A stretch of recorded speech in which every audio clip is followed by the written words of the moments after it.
وأن محمدًا عبده ورسوله يا أيها الذين آمنوا اتقوا الله حق تقاته ولا تموتن إلا وأنتم مسلمون يا أيها الناس اتقوا ربكم الذي خلقكم من نفس واحدة وخلق منها زوجها وبث منهما رجالا كثيرا ونساء واتقوا الله الذي تساءلون به والأرحام إن الله كان عليكم رقيبا يا أيها الذين آمنوا اتقوا الله وقولوا قولا سديدا يصلح لكم أعمالكم ويغفر لكم ذنوبكم ومن يطع الله ورسوله فقد فاز فوزا عظيما أما بعد فأعوذ بالله من الشيطان الرجيم والفجر وليال عشر والشفع والوتر اللہ ذوالجلال کا بے پناہ احسان ہے جس نے ہمیں ایمان کی دولت سے نوازا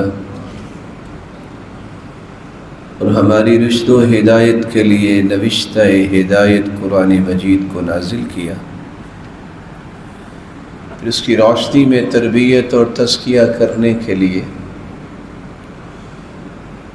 کائنات کے سرتاج محمد الرسول اللہ صلی اللہ علیہ وسلم کو ہادی و مرشد بنا کے بھیجا۔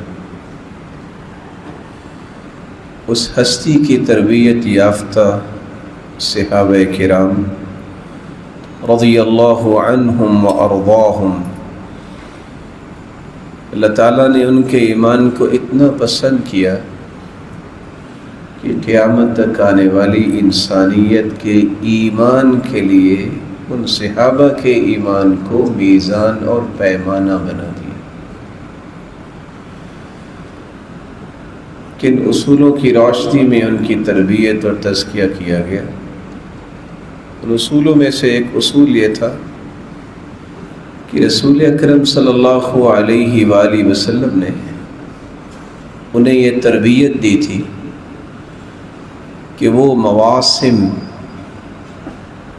جو اجر و ثواب کو بڑھانے کے مواسم ہیں ان کا اہتمام کیا کرو۔ ایک مبارک موسم رمضان المبارک کا گزرا، ابھی چند ہی ایام کے بعد ایک ایسا موسم شروع ہونے والا ہے جس میں ہر مومن اپنے ایمان کی تجارت کو فروغ دے سکتا ہے۔ عالمی منڈی میں بھی کچھ ایام، کچھ مہینے مقرر ہیں جہاں تاجر اپنی تجارت کو فروغ دینے کے لیے کوشش کرتا ہے۔ ایک مومن، اس کی سب سے بڑی تجارت جنت کی تجارت ہے، اللہ کی رضا حاصل کرنے کی تجارت ہے۔ اس کو فروغ دینے کے لیے وہ مواقع کی تلاش میں ہوتا ہے، وہ ان ساعتوں کے انتظار میں ہوتا ہے کہ میرا ایمان کیسے بڑھ سکتا ہے، میں اللہ کے قریب کیسے ہو سکتا ہوں، اللہ کی رضا مجھے میسر کیسے آ سکتی ہے، اور میں اللہ کے محبوب لوگوں کی صف میں کیسے شامل ہو سکتا ہوں۔ اس کی ٹاپ پریارٹی یہی ہوتی ہے۔ اس لیے اللہ عز و جلال نے دو باتوں کی اکٹھی قسم اٹھائی، والفجر ولیال عشر، قسم ہے فجر کی اور قسم ہے 10 راتوں کی۔ اللہ عز و جلال نے ان دو چیزوں کی قسم اٹھائی ہے تو آخر کیوں قسم اٹھائی ہے؟ فجر کی قسم، فجر کا وقت بڑا سہانا ہے، بلکہ رسول اکرم صلی اللہ علیہ وآلہ وسلم کہ فرامین ہمیں سمجھاتے ہیں کہ فجر اور عصر کا وقت وہ وقت ہے جب فرشتوں کی ڈیوٹیاں چینج ہوتی ہیں. یتعاقبون فیکم ملائکۃ باللیل وملائکۃ بالنہار. وہ فرشتے جو فجر کی نماز پہ آتے ہیں وہ عصر کی نماز پہ واپس چلے جاتے ہیں، اور جو عصر کی نماز پہ آتے ہیں وہ پھر فجر کو واپس جاتے ہیں. لیکن خوشخبری کی بات یہ ہے کہ جب یہ فرشتے رب تعالیٰ کے پاس واپس جاتے ہیں تو اللہ ذوالجلال نے ہی بھجوایا ہوتا ہے، لیکن انہی فرشتوں کو گواہ بنانے کے لیے اللہ ذوالجلال پوچھتے ہیں کہاں سے آئے ہو؟ اللہ تیرے بندوں کے پاس سے آئے ہیں، کیا کر رہے تھے؟ تو جواب کتنا خوبصورت ہے فرشتوں کا، اتیناہم وہم یصلون وترکناہم وہم یصلون. ایسے بندوں کے پاس گئے اور آئے ہیں وہاں سے، جب ہم گئے تو تب بھی وہ نماز میں تھے، جب واپس آئے ہیں تب بھی نماز نہیں تھی. تو رب تعالیٰ کا حکم یہ ہوتا ہے کہ تم گواہ رہنا، میں نے ان کو بخش دیا. والفجر، اللہ ذوالجلال نے اس فجر کی قسم اٹھائی ہے کیونکہ رسول اللہ صلی اللہ علیہ وآلہ وسلم نے خوشخبری سنائی ہے، من صلی الصبح فهو في ذمة الله فلا تغفر الله في عهدي.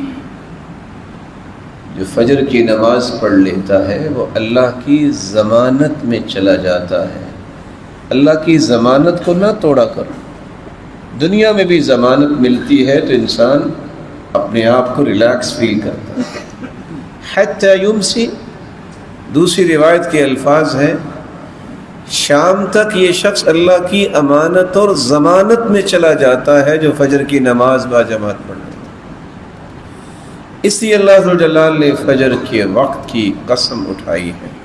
بلکہ آپ صلی اللہ علیہ وآلہ وسلم نے صحابہ کرام کو یہ بات بھی سمجھائی تھی، رکعتا الفجر خیر من الدنیا وما فیہا.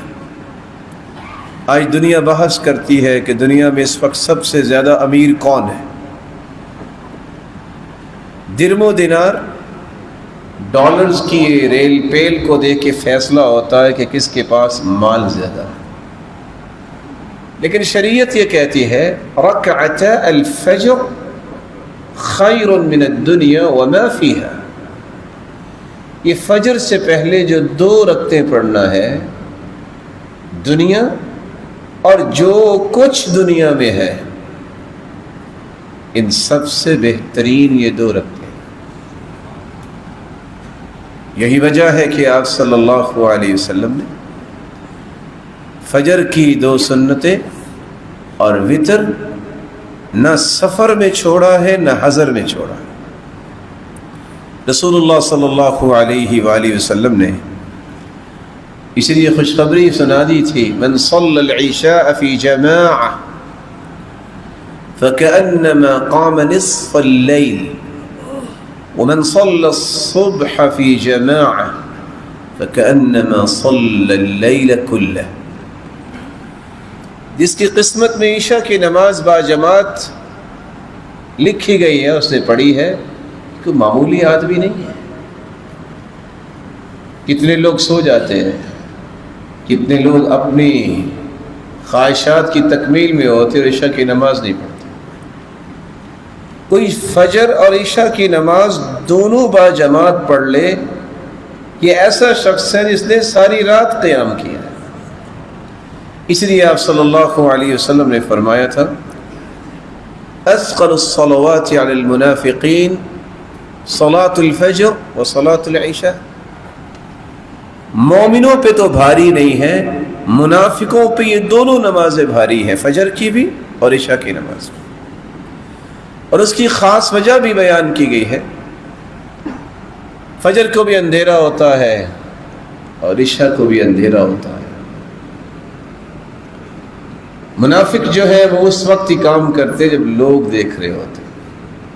اب چونکہ اندھیرے میں کوئی دیکھ نہیں رہا ہوتا، ان کا تعلق تو اللہ کے ساتھ وہ نہیں ہوتا، وہ تو لوگوں کے دکھاوے کے لیے کام کرتے، اس لیے وہ اس اندھیرے کی نمازوں میں کھسکنے کو عافیت سمجھتے۔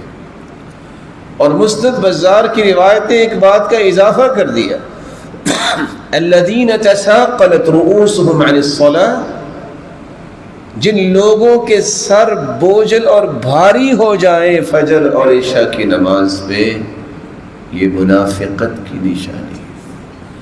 اور سچی بات یہ ہے کہ جو لذت اللہ نے فجر کی نماز میں رکھی ہے وہ کسی نماز میں نہیں۔ بالکل انسان تر و تازہ ہوتا ہے، شرط یہ ہے کہ اس کی زندگی کا شیڈول سنت کے مطابق ہو۔ جب رات کو فیس بک سے 2 بجے فارغ ہوگا تو فجر کی نماز میں اسے لذت کیا آئے گی؟ اونگ آئے گی، جھولے آئیں گے۔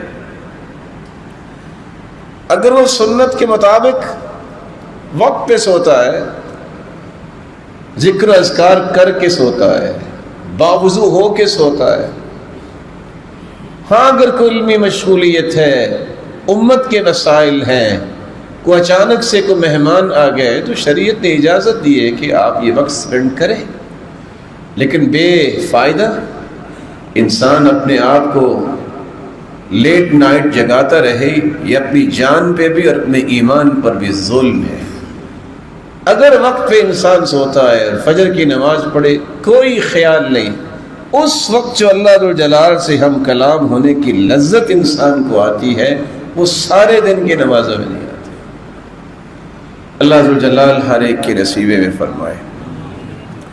رسول اللہ صلی اللہ علیہ وآلہ وسلم نے اس لیے فرمایا تھا کہ جس طرح منافقوں پہ فجر اور عشاء کی نماز بھاری ہے، اگر ان کو یہ پتہ چل جائے کہ یہ 2 نمازوں کی عظمت کتنی ہے، ان کو گھٹنوں پہ رینگ کر آنا پڑے تو گھٹنوں پہ رینگ کر ہی آ جائے۔ اور اسی حدیث کی آخر میں ایک بات ہے جو میرے اور آپ کے لیے بڑی ہی سوچنے والی بات ہے۔ آپ نے فرمایا میرا جی چاہتا ہے کہ ایک مؤذن اذان کہے، پھر میں کہوں کہ نماز کوئی اور پڑھائے، اور میں آپ کا شعلہ لے کر جاؤں فَأُحَرِّقَ عَلَى مَن لَا يَخْرُجْ إِلَى الصَّلَاةِ، اور جا کے وہ لوگ جو فجر کی نماز اور عشاء کی نماز پہ نہیں نکلے، ان کے گھروں کو جلا کے راکھ کر دوں۔ کوئی معمولی بات نہیں، لیکن میں دیکھتا ہوں کہ اس میں بچے بھی ہیں، جیسا کہ دوسری روایت میں ہے، عورتیں بھی ہیں۔ بس اوقات اس وقت ان پہ نماز ضروری نہیں ہوتی کچھ ایام میں، وگرنہ میرا جی چاہتا ہے میں گھروں کو بھی جلا دوں اور ان کو بھی جلا دوں۔ رسول اللہ صلی اللہ علیہ وآلہ وسلم نے یہ بات سمجھائی ہے۔ والفجر، اللہ ذو جلال نے فجر کی کیوں قسم اٹھائی؟ اندھیرے کی نماز ہے۔ بشر المشائین فی الظلم الی المساجد بالنور التام یوم القیامہ، آج اندھیروں میں چل کے نماز پڑھنے کے لیے جو نکلتا ہے، اس کو خوشخبری دے دو کہ قیامت کو اسے مکمل نور اور روشنی عطا کر دی جائے۔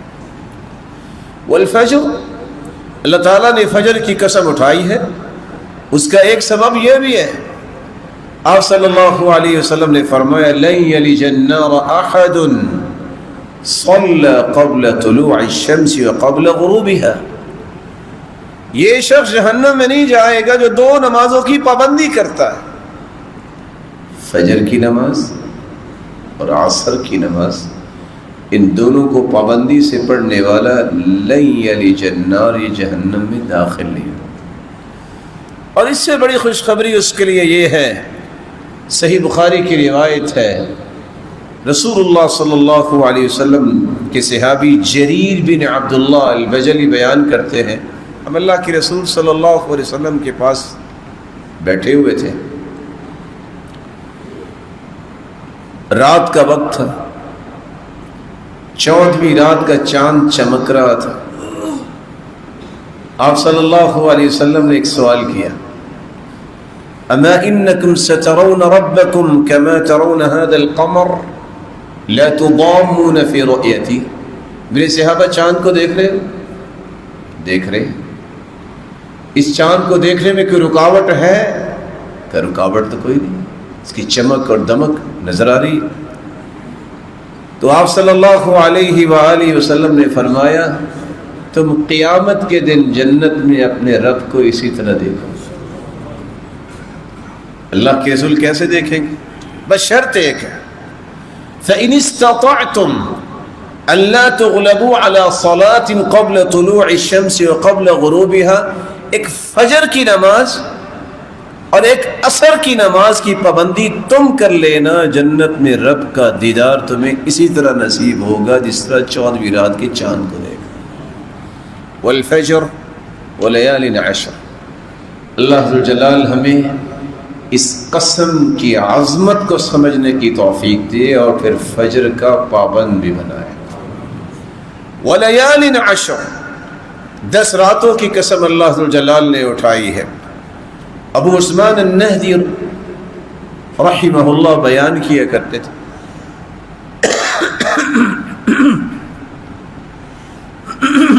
كانوا يعظمون 13 عشرات. سلف صالحین کا طریقہ یہ تھا، صحابہ، تابعین، تبع تابعین، کہ 3 عشروں کی بڑی عظمت سمجھتے تھے. العشر الاول من المحرم، والعشر الاول من ذی الحجہ، والعشر الاواخر من رمضان. رمضان کے آخری 10 دن، ذوالحجہ کے پہلے 10 دن اور محرم کے پہلے 10 دن. رسول اللہ صلی اللہ علیہ وآلہ وسلم نے صحابہ کرام کو جو بات سمجھائی، جس کی بابت سیدنا عبداللہ ابن عباس بیان کرتے ہیں کہ اللہ ذو جلال نے جن 10 راتوں کی قسم اٹھائی ہے وہ کون سی 10 راتیں ہیں؟ ان اللیالی العشر التي اقسم اللہ بها هي لیالی العشر الاول من ذی الحجہ. یہ ذی الحجہ کے پہلے 10 دن کی راتیں ہیں جن کی قسم اللہ ذو جلال نے اٹھائی ہے. کہ ان 10 راتوں کی قسم. راتیں تو سال میں اگر آج کل کا حساب کیا جائے تو 365 دن ہے، راتیں بھی ہیں، اور عربی مہینوں کے مطابق 356 دن بنتے ہیں، اس کی بھی راتیں. ان 10 دنوں کی راتوں کی قسم اٹھانے کی وجہ کیا ہے؟ رسول اللہ صلی اللہ علیہ وآلہ وسلم پر قرآن نازل ہوتا ہے، وَيَذْكُرُ اسْمَ اللَّهِ فِي أَيَّامٍ مَعْلُومَاتٍ عَلَى مَا رَزَقَهُم مِّن بَهِيمَةِ الْأَنْعَامِ.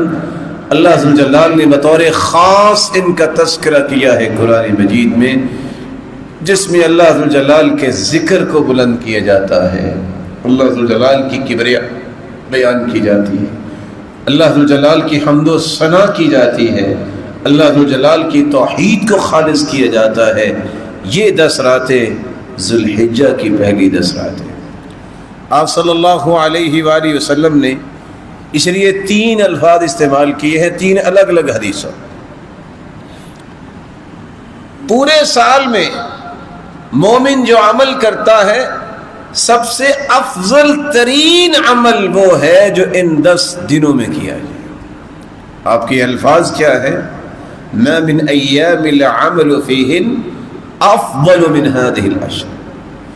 پھر آپ نے دوسری حدیث میں فرمایا ما من عمل ازکى عند اللہ. پورے سال کے دنوں میں سب سے پاکیزہ ترین عمل جو ہے وہ ہے جو ان 10 دنوں میں کیا جائے. پھر آپ نے تیسرے الفاظ بیان کیے ما من ایام العمل الصالح فیہن احب الی اللہ من هذه الایام. سال کے تمام دنوں میں اعمال اللہ قبول کرتے ہیں، لیکن محبوب ترین عمل وہ ہے جو انسان ان 10 دنوں میں کرتا ہے.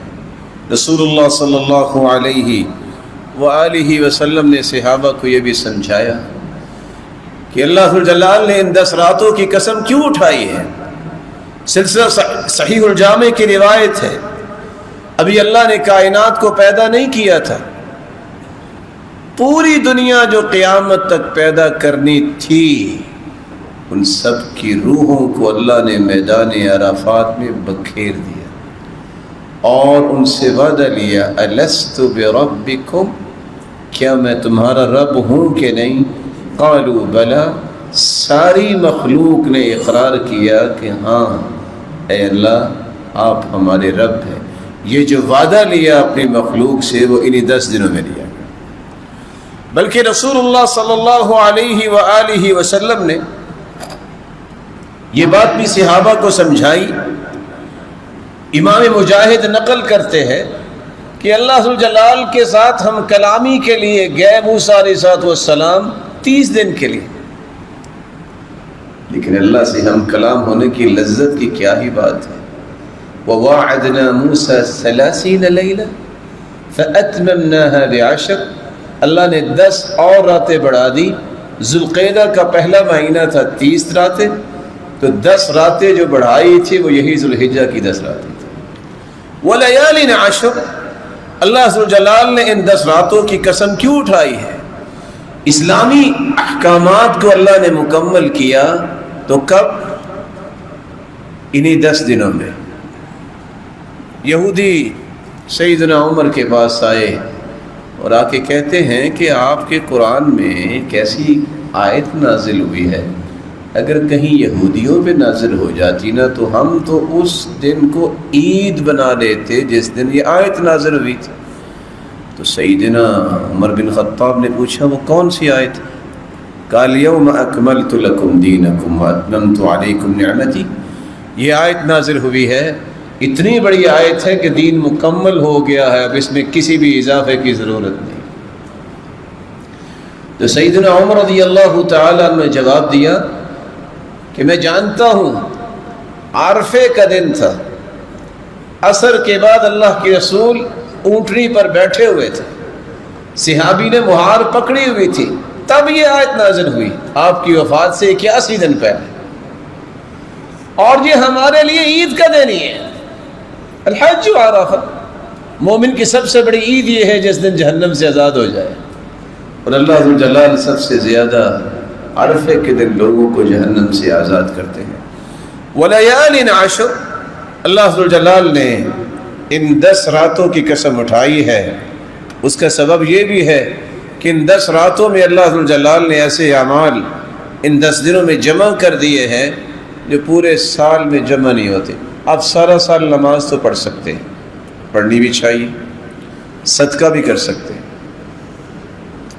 آپ روزہ بھی رکھ سکتے ہیں کیونکہ رمضان اس سے پہلے، لیکن ان 10 دنوں میں ایک چیز کا اضافہ ہوتا ہے جو سال میں کبھی نہیں آپ کر سکتے، آپ حج کر سکتے.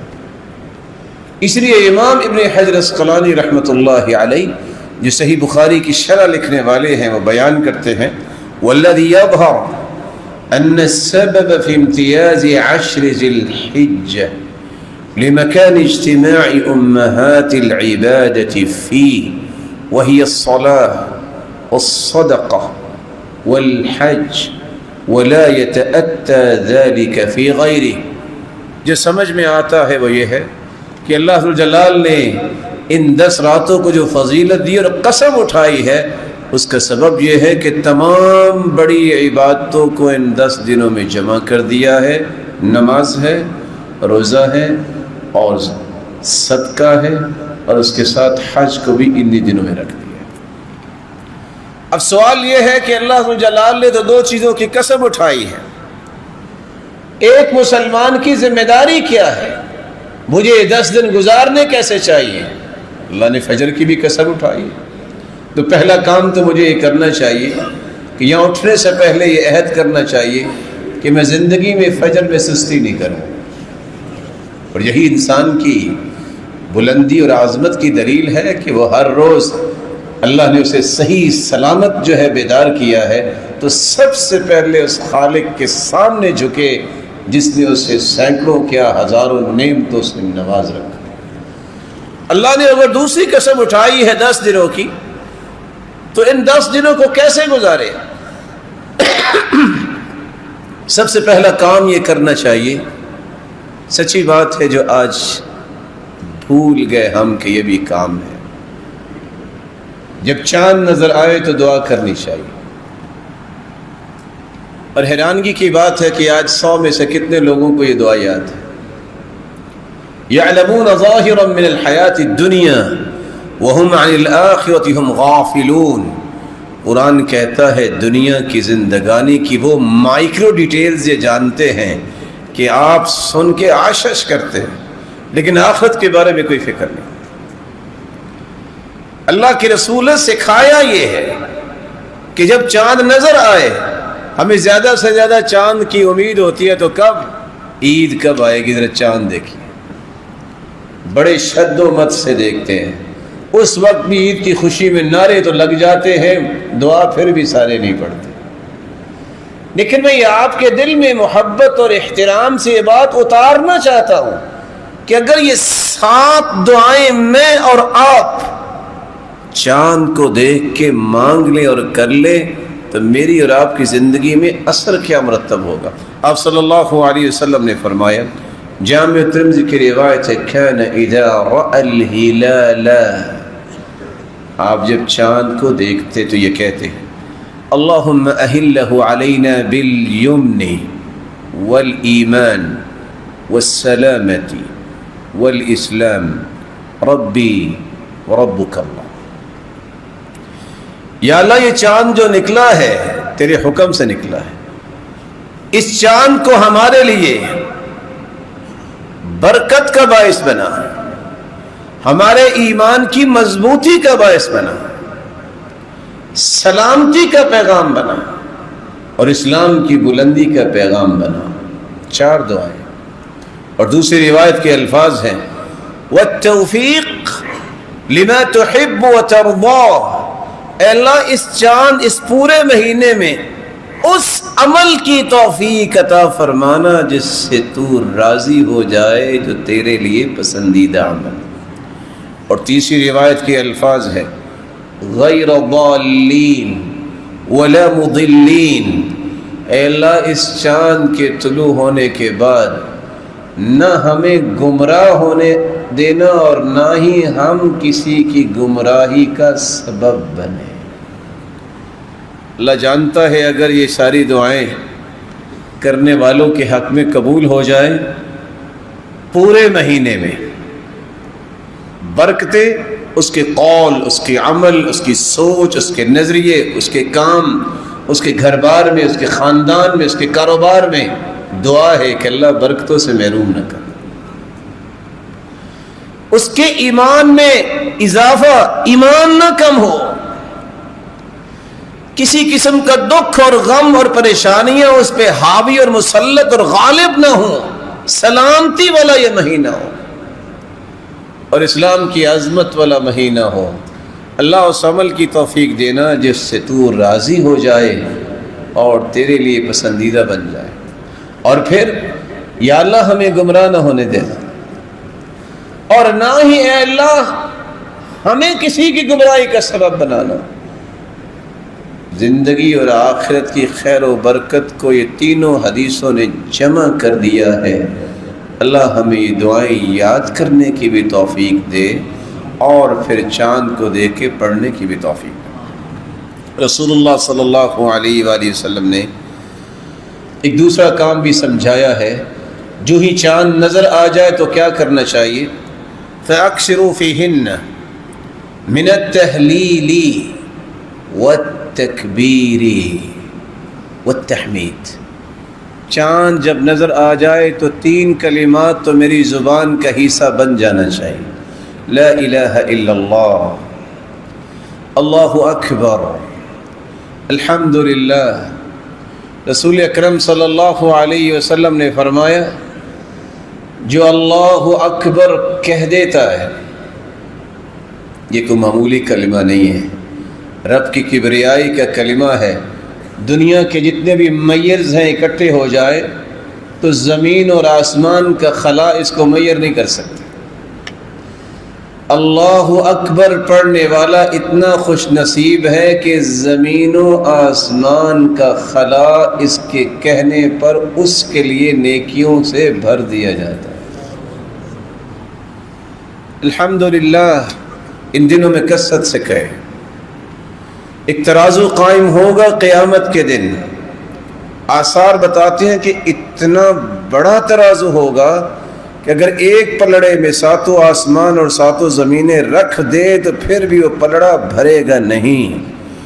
لیکن صحیح مسلم کی روایت بتاتی ہے کہ بندہ مومن اگر خوشی سے الحمدللہ کہہ دے تو قیامت کے دن دیکھے گا اس ترازو کے دونوں پلڑے نیکیوں سے اس کے لیے لبالب بھرے ہوئے ہوں۔ لا الہ الا اللہ، یہ کتنی عظمت کے کلمات ہیں۔ لا الہ الا اللہ یہ واحد کلمہ ہے، دنیا کے کلمات تلاش کر لیں کیونکہ یہ اخلاص اور توحید کا کلمہ ہے۔ اگر آپ یہ پڑھ رہے ہوں تو انسان کے ہونٹ بھی حرکت نہیں کرتے، یہ واحد کلمہ ہے۔ یہی وہ بنیاد ہے ایک مومن کی، ابتدا بھی اور انتہا بھی توحید پہ ہونی چاہیے۔ اور رسول اللہ صلی اللہ علیہ وآلہ وسلم نے اسی کے بارے میں خوشخبری دی تھی کہ من کان آخر کلامہ لا الہ الا اللہ دخل الجنہ، اس کے آخری کلمات لا الہ الا اللہ ہوں گے دنیا سے جاتے ہوئے، یہ جنتی مہمان ہو۔ اور اس سے بڑی بات، ما اہل محل قط الا بشر، جس بندے نے بھی لا الہ الا اللہ کہا ہے اس کو فرشتے خوشخبری سناتے ہیں۔ ولا کبر مکبر قط الا بشر، جو بھی اللہ اکبر کہتا ہے فرشتے فوراً سے خوشخبری دیتے ہیں۔ رسول اکرم صلی اللہ علیہ وسلم سے سوال کیا گیا، صحیح الجامع کی روایت ہے، یا رسول اللہ بالجنہ، جو لا الہ الا اللہ کہتا ہے، اللہ اکبر کہتا ہے، اس کو خوشخبری فرشتے جنت کی دیتے ہیں؟ قال نعم، جس زبان سے یہ مبارک کلمات نکلتے ہیں اللہ کے نورانی فرشتے اس کو جنت کی بشارت سنا دیتے ہیں۔ رسول اللہ صلی اللہ علیہ وآلہ وسلم نے یہ جو حکم دیا ہے، جو دوسرا کام مجھے اور آپ کو کرنا ہے، جب چاند نکل آئے تو پھر ہمیں تکبیرات پڑھنی چاہیے۔ اللہ اکبر اللہ اکبر، لا الہ الا اللہ واللہ اکبر، اللہ اکبر وللہ الحمد۔ ایک تیسرے کام کا حکم ہے کہ جب چاند نکل آئے، واراد ان یضحی، واراد احدکم ان یضحی، جو قربانی کرنا چاہتا ہے اسے چاہیے کہ اس سے پہلے اپنے ناخن ترشوا لے اور اپنے بال کٹوا لے۔ چاند نکلنے کے بعد جب تک وہ نماز نہیں پڑھ لیتا، قربانی نہیں کر لیتا، اس وقت تک اسے بال نہیں کٹوانے چاہیے اور نہ ہی اپنے ناخنوں کو کٹوانا چاہیے۔ ایک چوتھا کام بھی ہمیں کرنا ہے ان 10 دنوں میں، اللہ توفیق دے تو آپ صلی اللہ علیہ وسلم کی زوجہ مطہرہ بیان کرتی ہیں، کان یصوم 9 ذی الحجہ، آپ پہلے 9 دن کے روزے رکھتے تھے۔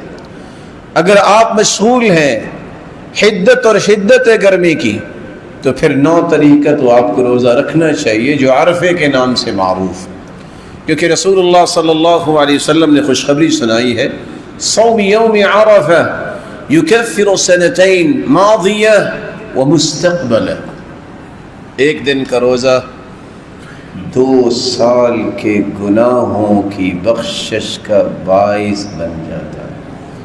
ہو سکتا ہے کہ کوئی سوال کرے کہ عرفے کے دن کا مطلب کیا ہے؟ حاجی جب عرفات میں ہوں گے تو حاجی تو روزہ نہیں رکھتے۔ آپ جہاں بھی رہ رہے ہیں وہاں عرفہ جو ہے 9 تاریخ کو ہوتا ہے، تو آپ کو اپنے مطالع کے اعتبار سے 9 تاریخ کا روزہ رکھنا چاہیے۔ اور اگر کوئی ضد کرتا ہے کہ نہیں جب حاجی عرفے میں ہوں گے تو تب رکھیں گے، اس پیارے اور محترم بھائی سے گزارش کیجیے کہ اس وقت دنیا کا نظام بڑا آسان ہو گیا ہے اللہ کی توفیق سے، تو جس دن آپ چاہتے ہیں کہ اس دن روزہ رکھا جائے تو یاد رکھیے گا کتنے ملکوں میں عید اوری ہو گئی، وہ تو محروم ہو گیا، کتنے ملکوں میں رات ہوگی۔ تو جس طرح ہر ملک جو ہے، ہر مطلع جو ہے اپنے اپنے مطالعے کے اعتبار سے روزہ رکھتا ہے اور عید مناتا ہے، اسی طرح اس کو 9 تاریخ کو روزہ رکھنا چاہیے۔ شام کتنا کو دور ہے مکہ سے؟ وہاں اگر جمعے کو روزہ رکھا صحابہ نے تو مدینہ میں ہفتے کو رکھا، جیسا کہ روایت بیان کرتی ہے۔ اس میں کوئی پریشانی والی بات نہیں، آپ جہاں بھی ہیں 9 تاریخ کا روزہ رکھیں اور اللہ ذوالجلال کے پیغمبر کی بیان کردہ اس عظمت کو حاصل کریں۔ جو سال گزر چکا، جو جاری ہے، دونوں سالوں کے گناہوں کی معافی اللہ ذوالجلال عطا کر دیں۔ ایک چوتھا کام بھی کرنے والا ہے جو آپ نے رمضان میں بہت اچھا کیا، پھر موقع ہے اس کو کیجیے۔ قرآن کی تلاوت کو دوبارہ سے شروع کر لیجیے۔ کتنا وہ سہانا وقت تھا کہ ہر شخص قرآن پکڑ کے بیٹھا ہوتا تھا۔ مومن کی یہی زندگی ہے کہ وہ تڑپتا ہے کہ وہ کون سی مبارک گھڑیاں ہوں کہ اللہ کا قرآن میرے ہاتھ میں آ جائے، میری زبان پہ جاری ہو جائے۔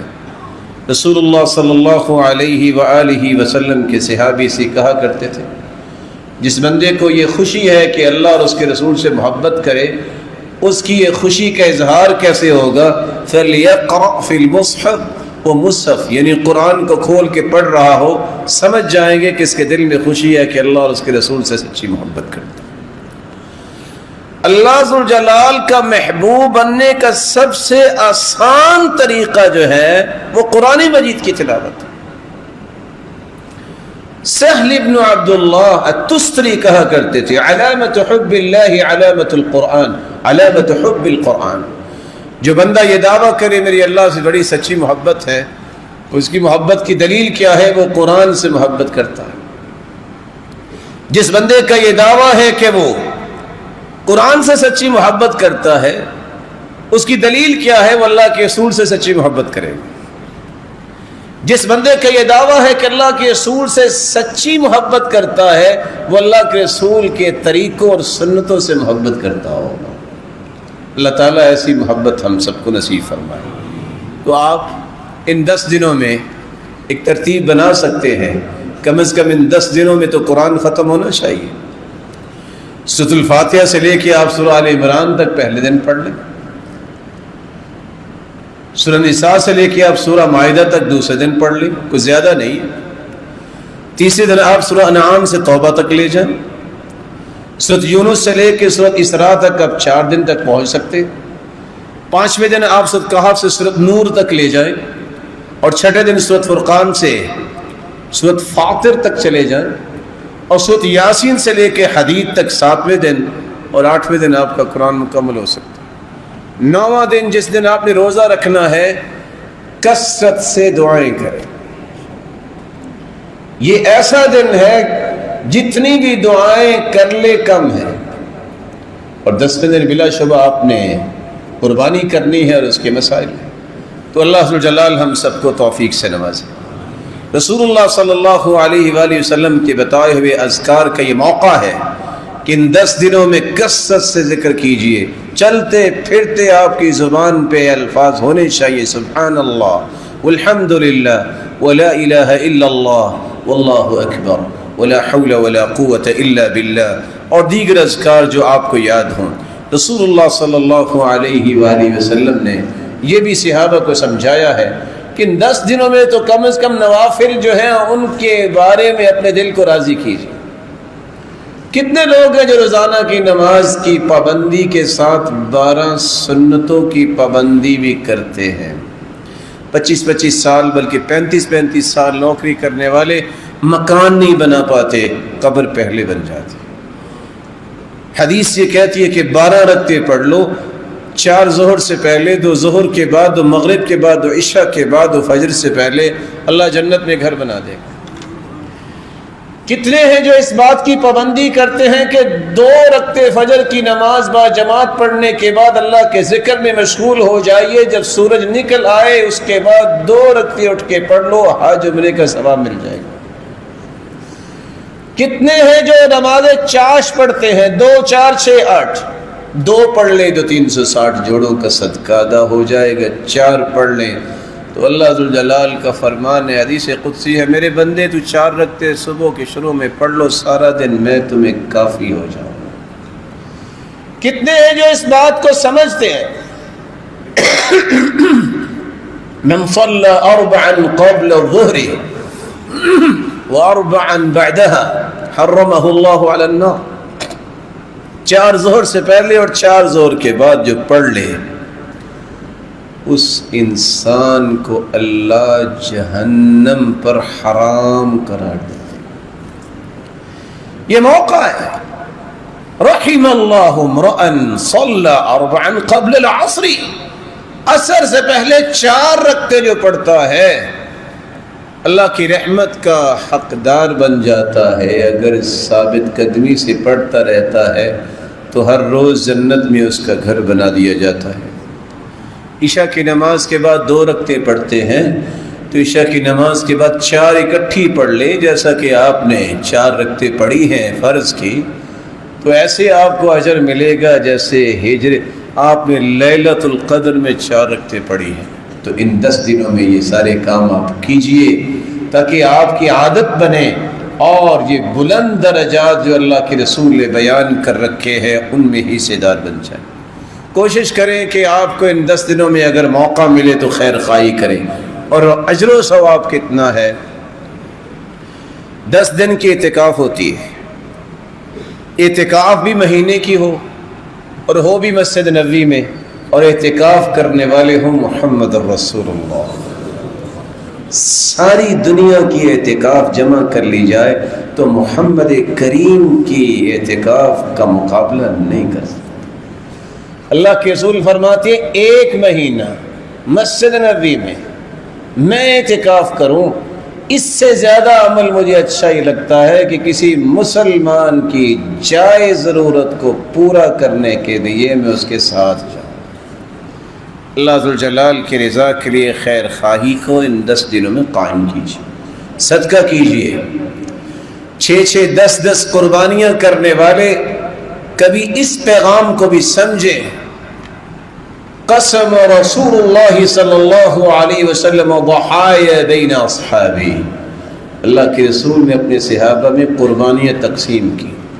اس خاندان کو اللہ نے مال و دولت سے نوازا ہے، کبھی تو یہ پروجیکٹ بنائے کہ اس سال میں 10 نہیں کروں گا، میں 5 کر لوں گا، 5 قربانیاں ان کو تقسیم کروں گا جنہوں نے آج تک قربانی نہیں کی۔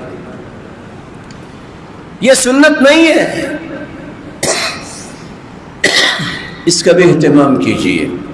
رسول اللہ صلی اللہ علیہ وآلہ وسلم نے ایک کام یہ بھی بتایا ہے کہ جب 10 تاریخ آئے گی تو آپ نے قربانی کرنی ہے۔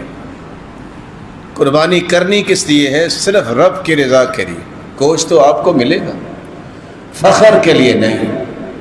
مہنگی قربانی اس نیت سے لینا کہ لوگ کہیں واہ کیا مال ہے، مالی نمائش یہ قربانی کی شرط نہیں۔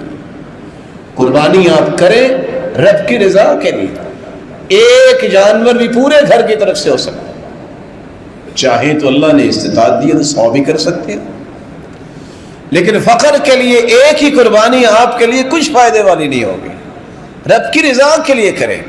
رسول اللہ صلی اللہ علیہ وآلہ وسلم نے اس لیے فرمایا تھا جس کے پاس طاقت ہے پھر بھی قربانی نہیں کرتا فلا یقربن مصلانا، وہ عید پڑھنے نہ آئے۔ لیکن آپ نے کچھ وضاحتیں دی ہیں کہ قربانی کرنی ہے تو اپنی ملکیت کی قربانی کریں۔ یہ چھین کر دھوکے سے خرید کر قربانی کی گئی گوشت تو ہوگا، قربانی نہیں ہوگا۔ قربانی وہ کرے جس کو شریعت نے مقرر کیا ہے، لا تذبح الا مسن، وہ جانور جس کے 2 دانت ٹوٹ جائیں وہ قربانی کیجیے۔ پھر آپ نے بعد میں اجازت دے دی کہ جزا بھی کر سکتے ہیں۔ بکری اور بکرا اس کے بارے میں یہ سنت ہے کہ جب تک 2 دانت نہ ٹوٹے وہ جتنا بھی وزنی ہو جائے اس وقت تک قربانی نہیں ہوگی۔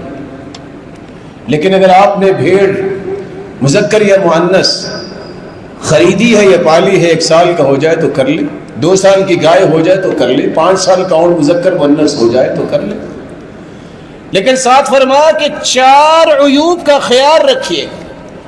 ایسا لنگڑا جانور کہ جس کا لنگڑا پن ظاہر ہے قربان نہ کیجیے گا، گوشت تو کھا لیں گے قربانی نہیں ہوگی۔ ایسا کانا جانور کہ جس کا کانا پن ظاہر ہے قربانی نہ کیجیے۔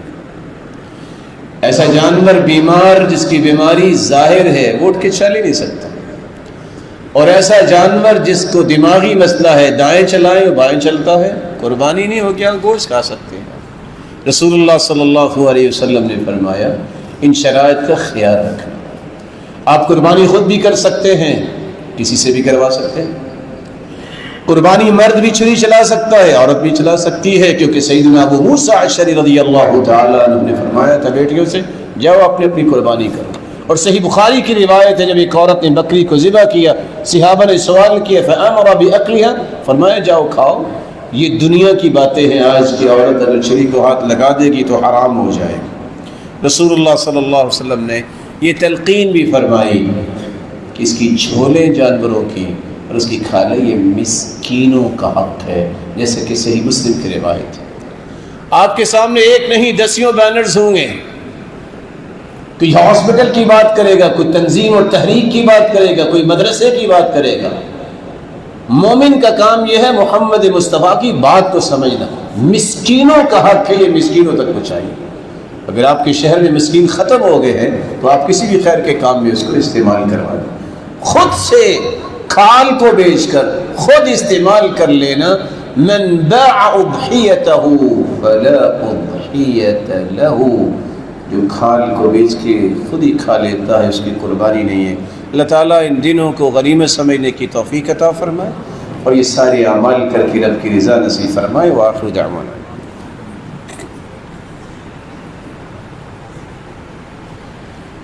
الحمد للہ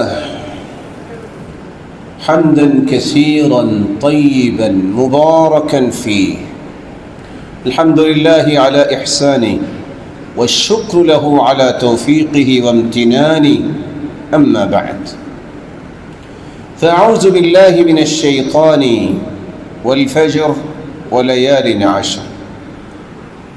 آپ نے سنا کہ اللہ نے فجر کی قسم اٹھائی اور 10 راتوں کی قسم اٹھائی۔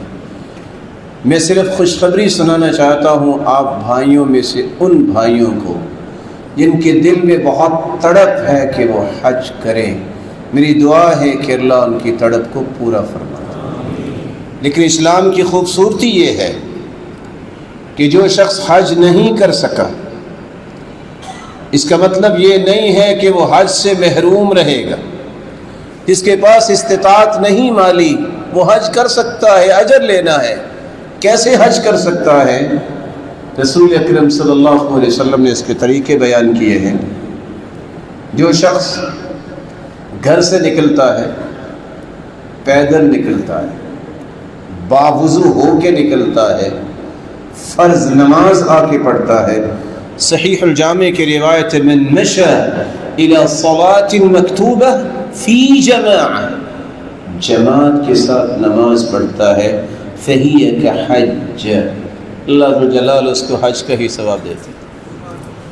دوسرا طریقہ یہ ہے جو انسان باوضو ہو کے نکلتا ہے، مسجد میں آ کے باجماعت نماز پڑھتا ہے، لیکن نیت کرتا ہے کہ میں نے کچھ سیکھنا ہے، لا یرید الا ان یتعلم فی او یعلمہ، کچھ سیکھ کے جانا ہے، کچھ سکھانا ہے، فاجرہ کاجر الحاج المحرم، اللہ اسے اتنا ہی اجر عطا کرتے ہیں جتنا حاجی حج کرنے گیا احرام بن کے اور حج کر کے واپس آیا۔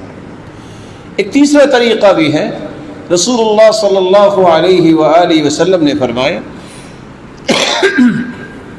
فجر کی نماز با جماعت پڑھتا ہے، پھر اللہ کے ذکر میں مشغول ہو جاتا ہے، سورج نکلتا ہے، اٹھ کے 2 رکعتیں پڑھ لیتا ہے، تو اللہ کے رسول صلی اللہ علیہ وسلم کا فرمان کتنا خوبصورت ہے، من صلی الفجر فی جماعہ ثم قعد یذکر اللہ عز وجل حتى تطلع الشمس ثم صلى ركعتين كانت له كأجر حجة وعمرة تامة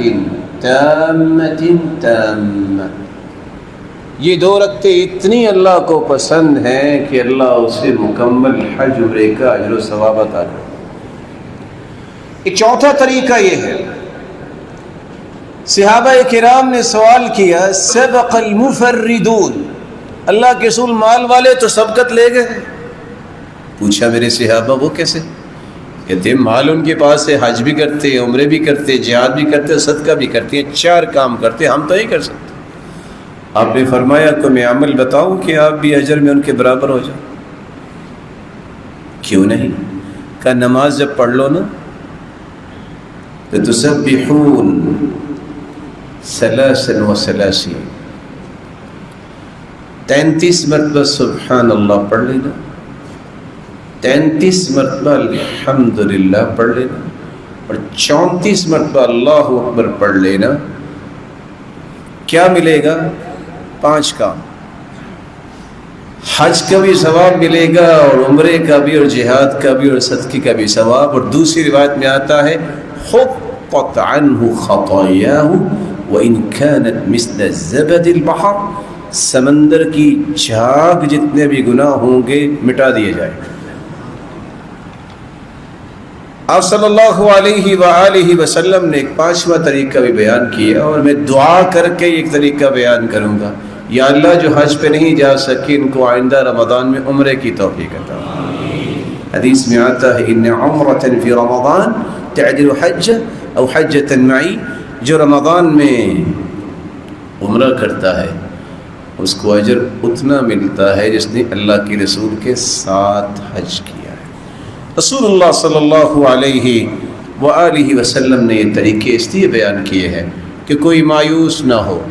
اور ایک بات جو سمجھنے والی ہے جو آج ختم ہوگی معاشرے میں، وہ کیا ہے؟